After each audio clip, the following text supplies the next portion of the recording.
नमस्कार, मैं शिवानी राय केवीएस के पाठ्यक्रम पीजीटी में सम्मिलित महादेवी वर्मा का भक्तिन जो एक संस्मरण है उससे प्रश्नोत्तर कर लेते हैं। भक्तिन यह आरोह भाग 2 का है। महादेवी वर्मा का संस्मरणात्मक रचना है भक्तिन। भक्तिन लेखिका महादेवी वर्मा के संपर्क में कब आई? जीवन के प्रथम परिच्छेद में, दूसरे परिच्छेद में, तीसरे परिच्छेद में, अंतिम परिच्छेद में। तो यहाँ उत्तर होगा अंतिम परिच्छेद में। फिर अगला प्रश्न है कि लक्ष्मी नाम किसका प्रतीक माना जाता है? तो लक्ष्मी नाम समृद्धि एवं ऐश्वर्य का प्रतीक माना जाता है। फिर अगला प्रश्न है कि भक्तिन अपना वास्तविक नाम लोगों से क्यों छुपाती थी? तो स्वयं को नाम के अनुकूल न पाने के कारण, अच्छा न होने के कारण, पहचान छुपाने के कारण या सास के मना करने के कारण। तो यहाँ उत्तर होगा स्वयं को नाम के अनुकूल न पाने के कारण वह अपना नाम छुपाती थी। फिर अगला प्रश्न है भक्तिन का विवाह किस उम्र में हुआ? 18 साल, 15 साल, 10 साल, 5 साल। तो भक्तिन का विवाह 5 साल की उम्र में हुआ।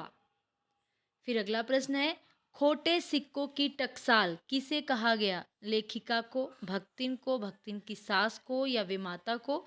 तो यहाँ उत्तर होगा कि खोटे सिक्कों की टकसाल भक्तिन को कहा गया।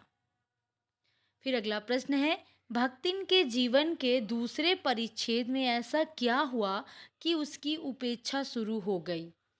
लगातार 3 कन्याओं का जन्म, दूसरा है पिता की मृत्यु, तीसरा पति की मृत्यु, चौथा है विमाता का होना।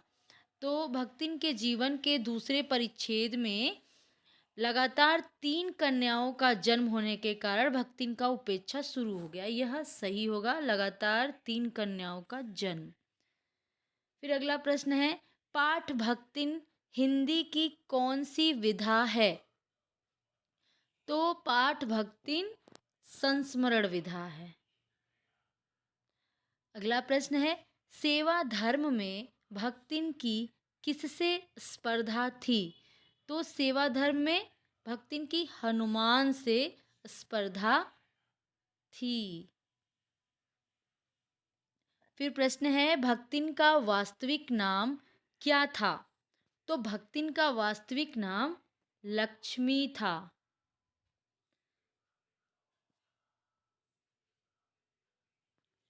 तो भक्तिन पाठ से ही यह प्रश्नोत्तर है कि संबंधों में प्रगाढ़ता आत्मीयता के भाव से उत्पन्न होती है। कथन को भक्ति पाठ के आधार पर स्पष्ट कीजिए। तो यहाँ उत्तर होगा कि भक्तिन द्वारा लेखिका के प्रति पूर्ण समर्पण, कभी भी लेखिका को छोड़कर न जाना, मुसीबतों में हमेशा स्वयं को आगे रखना, जैसे पहाड़ी रास्तों, धूल भरी पगडंडियों, लेखिका के देखने मात्र से किसी चीज़ का अनुमान लगा लेना, युद्ध के समय में भी लेखिका को छोड़कर न जाना आत्मीयता का ही उदाहरण है। अब अगला प्रश्न है कि भक्तिन के नाम और उसके जीवन के विरोधाभास को स्पष्ट कीजिए। तो यह उत्तर होगा कि नाम लक्ष्मी, सुख समृद्धि का प्रतीक, खुशहाल जीवन, सभी साधन संसाधनों से परिपूर्ण, कष्ट व दुखों का दूर दूर तक नामो निशान न होना, जीवन का यथार्थ दरिद्रता से भरा हुआ, भयंकर गरीबी से जूझना, एक एक कर लगातार अनेक मुसीबतों का सामना, पिता की मृत्यु, पति की मृत्यु, विमाता का ईर्ष्यालु व्यवहार, सास का उपेक्षा पूर्ण व्यवहार, बेटी के पति की मृत्यु आदि। अब अगला प्रश्न है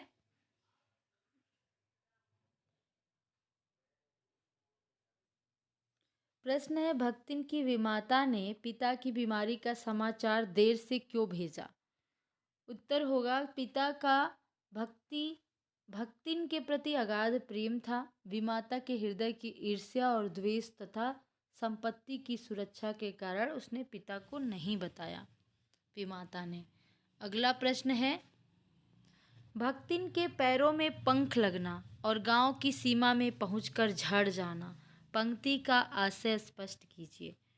तो उत्तर होगा कि सास द्वारा गांव भेजने के अप्रत्याशित अनुग्रह से भक्तिन का बहुत खुश होना, पिता की मृत्यु का समाचार सुनकर दुख और अवसाद से ग्रसित होना।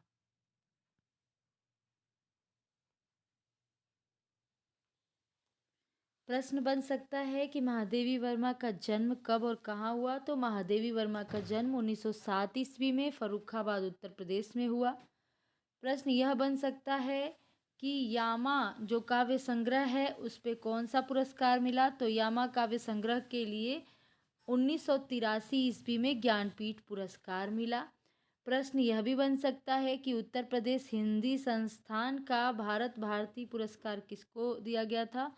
तो भारत भारती पुरस्कार और पद्म विभूषण 1956 ईस्वी में महादेवी वर्मा को सम्मानित किया गया था। महादेवी वर्मा का निधन कब हुआ। तो महादेवी वर्मा का निधन 1987 ईस्वी इलाहाबाद में हुआ। धन्यवाद।